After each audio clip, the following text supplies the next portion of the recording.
जय मां वैष्णो। तो कैसे हैं आप सब लोग? मैं तो बहुत बढ़िया से हूँ। उम्मीद करती हूँ कि आप सारे लोग भी बहुत बढ़िया से होंगे और सर्दी को एंजॉय कर रहे होंगे। तो सर्दियाँ चली रही है, मैंने सोचा क्यों ना विंटर सेल्फ केयर के ऊपर भी एक वीडियो बना दी जाए। तो बिना किसी देरी के वीडियो स्टार्ट करते हैं। सर्दियों में हम लोग एक कॉमन मिस्टेक बहुत ज़्यादा करते हैं कि हम लोग पानी नहीं पीते हैं। हमें ऐसा लगता है कि सर्दियों में हमारी बॉडी को पानी की ज़रूरत नहीं है, पर ऐसा नहीं है। हमारी बॉडी को पानी की ज़रूरत सर्दियों में भी होती है। हम लोगों को प्यास नहीं लगती, इस वजह से हम पानी नहीं पीते हैं। लेकिन कम पानी पीने से हमारी बॉडी डिहाइड्रेट हो सकती है, जो कि हमें बहुत ज़्यादा प्रॉब्लम दे सकती है। इसलिए हमें भर भर के पानी पीना चाहिए। सर्दियाँ आती ही ना हमारी फिजिकल एक्टिविटी बहुत ज़्यादा कम हो जाती है। हम लोग बिस्तरे में ही घुसे रहते हैं। जब तक कोई ज़रूरी काम ना हो तब तक बाहर आने का भी मन नहीं करता है। लेकिन हम लोगों को ऐसा नहीं करना है। हमने अपनी फिजिकल एक्टिविटी का प्रॉपर ध्यान देना है। आधे घंटे की हम लोग वॉक कर सकते हैं, रनिंग कर सकते हैं, कोई एक्सरसाइज कर सकते हैं। कहीं ना कहीं हमने अपनी बॉडी की मूवमेंट को जारी रखना है, जिससे कि हमारा ब्लड फ्लो भी सही रहे और हमारी बॉडी को गर्मी भी मिलती रहे।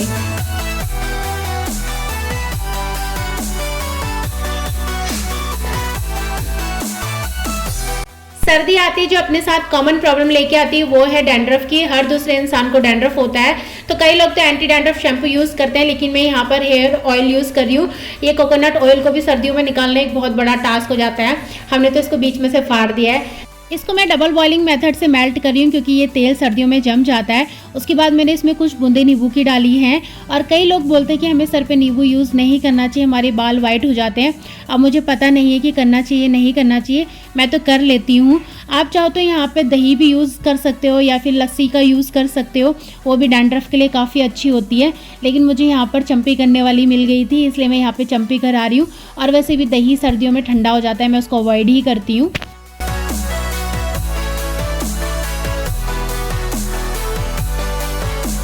हेयर ऑयलिंग करने के बाद 1 से 1.5 घंटा उसको सर पे रखूँगी। इस बीच में मैं अपना स्किन केयर कर लूँगी।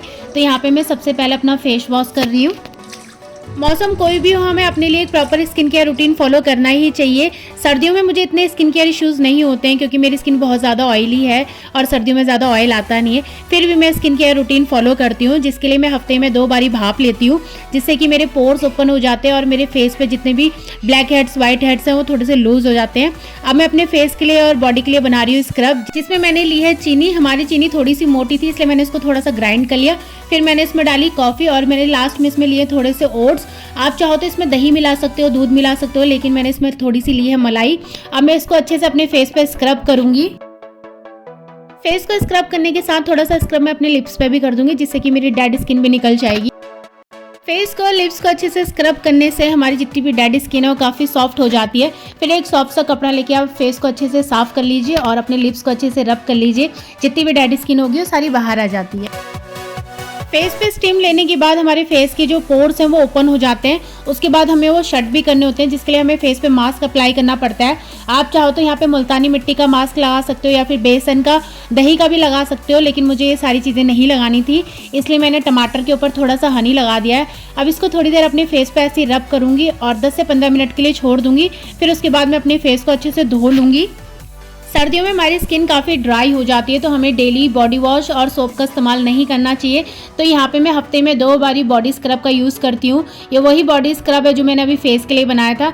इससे मेरी स्किन काफ़ी ज़्यादा सॉफ्ट हो जाती है और मेरी बॉडी से एक्सेस ऑयल भी रिमूव नहीं होता है। आप चाहो तो नहाने से पहले भी बॉडी पर ऑयलिंग कर सकते हो, बट मैं रात को करती हूँ तो मुझे ज़रूरत नहीं महसूस होती है। अच्छे से नहा के स्किन केयर करके मैं अच्छा बाबू बन गई हूँ, लेकिन स्किन केयर अभी भी ख़त्म नहीं होता है। अब है फेस को और बॉडी को अच्छे से मॉइस्चराइज करने की बारी। इस साल मैंने किसी भी महंगे मॉइस्चराइज़र में इन्वेस्ट नहीं किया है। मैं सिंपली एक 40 रुपये का ग्लिसरीन लेके आई हूँ और यही मेरे फेस पे इतना अच्छा काम करता है। मेरे घर में सभी इसको अच्छे से यूज़ करते हैं। फेस को अच्छे से मॉइस्चराइज करने के बाद हमें सनस्क्रीन लगानी है। कई लोग ये सोचते हैं कि यार सर्दियां हैं, सर्दियों में तो धूप है नहीं, हम सनस्क्रीन क्यों लगाएं। लेकिन हमारे फ़ोन और लैपटॉप से भी जो नीली किरणें आती हैं वो हमारी स्किन के लिए काफ़ी हानिकारक होती है, तो उससे बचने के लिए हमें सनस्क्रीन लगाना चाहिए। फेस की केयर अधूरी है जब तक हम लिप्स की केयर नहीं करते, और हमारे लिप्स सर्दियों में बहुत ज़्यादा ड्राई हो जाते हैं। किसी किसी के तो इतने ड्राई होते हैं कि उनमें से खून तक निकलने लग जाता है, जो कि काफ़ी पेनफुल होता है। वैसे मेरे इतने ड्राई तो नहीं होते, क्योंकि मैं इनका टाइम टू टाइम मॉइस्चराइज करती रहती हूँ। आप चाहो तो घी का यूज़ कर सकते हो, लिप बाम यूज़ कर सकते हो, वैसलीन यूज़ कर सकते हो, और मैं तो यहाँ पर मलाई यूज़ कर रही हूँ, जिसको मैं खा भी लेती हूँ और लगा भी लेती हूँ।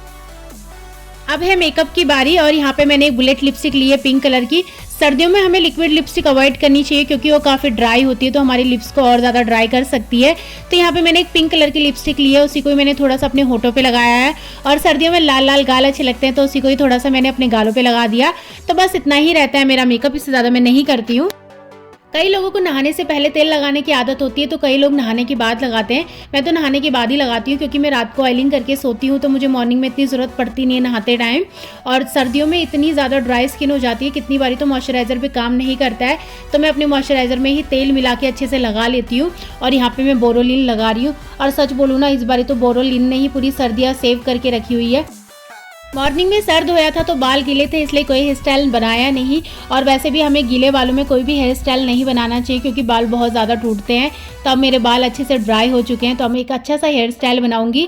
अपने आप को पैम्पर करना, अच्छे अच्छे हेयर स्टाइल बनाना, खुद के लिए थोड़ा सा टाइम निकालना, ये सारी चीज़ें सेल्फ केयर के अंदर ही आती हैं। और हमें ये सबसे पहले करना चाहिए क्योंकि सबसे पहले हम हैं, तभी सारी चीज़ें हैं। सर्दियों में हम लोग जितनी देखभाल अपनी बॉडी की बाहर से करते हैं उससे ज़्यादा हमें अंदर से करनी चाहिए, क्योंकि बाहर से तो हम बहुत सारे कपड़े पहनकर अपनी बॉडी को गर्माहट दे देते हैं, पर एक बारी सर्दी जब हमारे शरीर के अंदर चली जाती है तो हमें बहुत ज़्यादा दिक्कत देती है। इसके लिए हमें ज़्यादा से ज़्यादा ड्राई फ्रूट्स खाने चाहिए, सीजनी फल फ्रूट खाने चाहिए। और यहाँ पर मैं बना रही हूँ सबसे ईजी और सस्ता घर में आटे का हलवा। इसको बनाना बहुत ज़्यादा आसान है और इसके लिए हमें एक कढ़ाई चाहिए जिसमें हमें या तो थोड़ा सा तेल डाल दो या फिर घी डाल दो।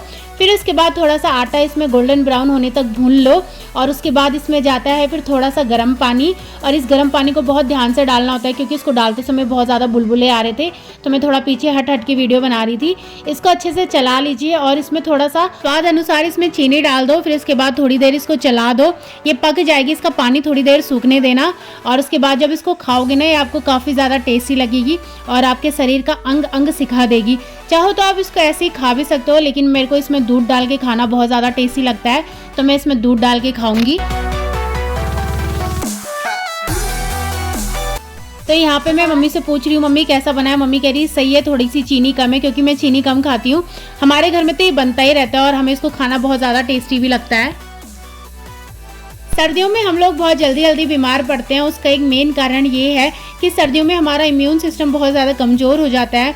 उसको बढ़ाने के लिए हमें सिट्रस फ्रूट्स खाने चाहिए, जो कि है संतरा, मौसमी, कीनू। आप नींबू भी खा सकते हो और आंवला भी खा सकते हैं। अब आंवला फ्रूट है नहीं है मेरे को नहीं पता, लेकिन उसमें विटामिन सी बहुत ज़्यादा होता है, जो कि हमारी बॉडी के लिए, स्किन के लिए, हेयर के लिए और हमारे इम्यून सिस्टम के लिए काफ़ी अच्छा होता है। तो मैं तो बहुत ज़्यादा आंवला खाती हूँ। अभी खा के नहीं दिखाऊंगी क्योंकि ज़्यादा खट्टा खट्टा हो जाएगा। सर्दियों में फटी एड़ी के बारे में बात नहीं करी तो ये कैसी सर्दी हुई। तो यहाँ पर मैं फटी एड़ी के लिए सबसे पहले गर्म पानी ले रही हूँ और उसमें मैंने थोड़ा सा नमक डाला है और यहाँ पे मैंने थोड़ा सा नींबू डाला।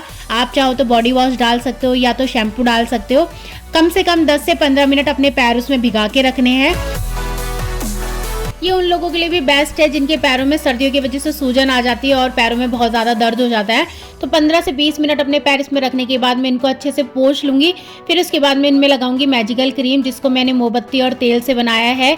ये इतनी अच्छी क्रीम है कि ओवरनाइट आपकी क्रैक्ड हील को हील कर लेती है।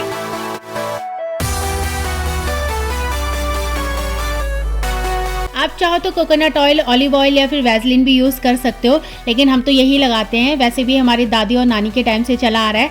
जब हम लोग छोटे थे तब भी हम यही यूज़ करते थे और अभी भी हम मोस्ट ऑफ टाइम यही यूज़ करते हैं।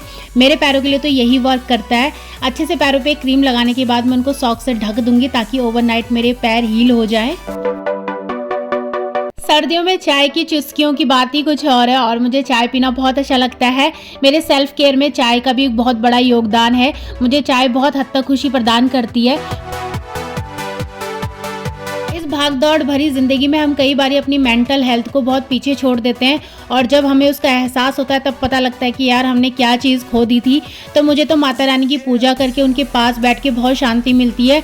कभी कभार जब मैं बहुत ज़्यादा बेचैन होती हूँ तो फिर मैं स्क्रिप्चर्स पढ़ लेती हूँ, माला जाप कर लेती हूँ और आजकल मुझे सबसे अच्छा जो लग रहा है वो लग रहा है ध्यान लगाना। ध्यान लगाने से मुझे तो बहुत ज़्यादा फ़ायदा हुआ है। सबसे ज़्यादा ये कि जो मैं ओवर थिंकिंग करती थी उसको मैंने बहुत हद तक कंट्रोल किया है।